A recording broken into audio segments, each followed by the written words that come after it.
called Manny from Kansas City, who says it's up to us to understand that Donald Trump manifestly was a disaster, particularly the last 12 months. It was an utter disaster. We got to denounce Trump as soon as we can, and only then will we be prepared to meet the other side in a phase of unity.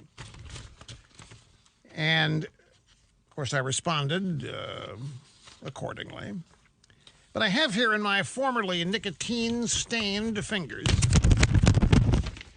a piece from the American Greatness website by Ned Ryun, R-Y-U-N, if you're going to try to find it. And its title is A Time to Fight. A party is what people say it is. And the people who say what it is run and win primaries. They show up at conventions and they run for precinct chair. No more whining. Time for work. So this is kind of a throwback piece. I mean, it's patently obvious what the purpose of parties is, but he very systematically says it's time to restate what the purpose of a party is, and the time to whine and complain is over. Let me share with you some pull quotes. But a word to the America First base, the MAGA bunch. It's one thing to air your grievances. Go for it, but realize that time has passed long ago. It's time you get to work. A party is what people say it is. And the people who say what it is run and win primaries. They show up at conventions. They run for precinct chair. So stop complaining about how the Republican Party has abused and abandoned you. Stop talking and get to work. No more rallies. No more moaning and groaning. It's time to fight.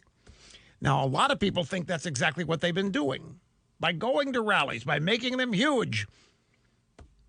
A lot of people think that they have been fighting. They're going to be surprised to learn that Mr. Ryun doesn't think they have. Another pull quote.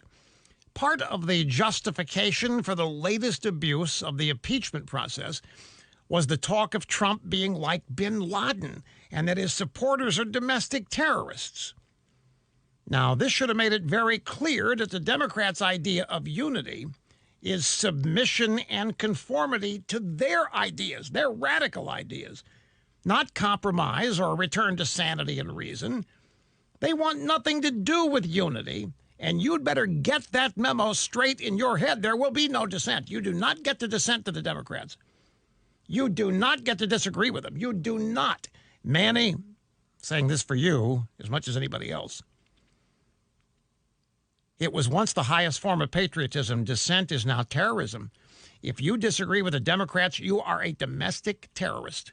And you don't deserve any respect. You don't deserve any compromise. You don't deserve any patience. You don't deserve anything. You need to be destroyed because you are a terrorist. You are dissenting against the popular Democrat Party, and as such, you get no respect at all. They stand there shaking their heads, telling us like little kids that we have to move on. We have to accept reality, that we have to accept the results of the election. When, of course, it was they who made a farce of our election system to win it. They neglect to mention that they still have not accepted the results from 2016, which, of course, is also what the multiple impeachments were about. Their hypocrisy knows no bounds. In fact, spare me the hypocrisy on a whole host of fronts. They're mumbling about the supposed sedition. You really want to talk about sedition? Democrats, the left, the media lied about the 2016 election and Russiagate for 4 years. Spare me the theatrics and the pretensions to decency.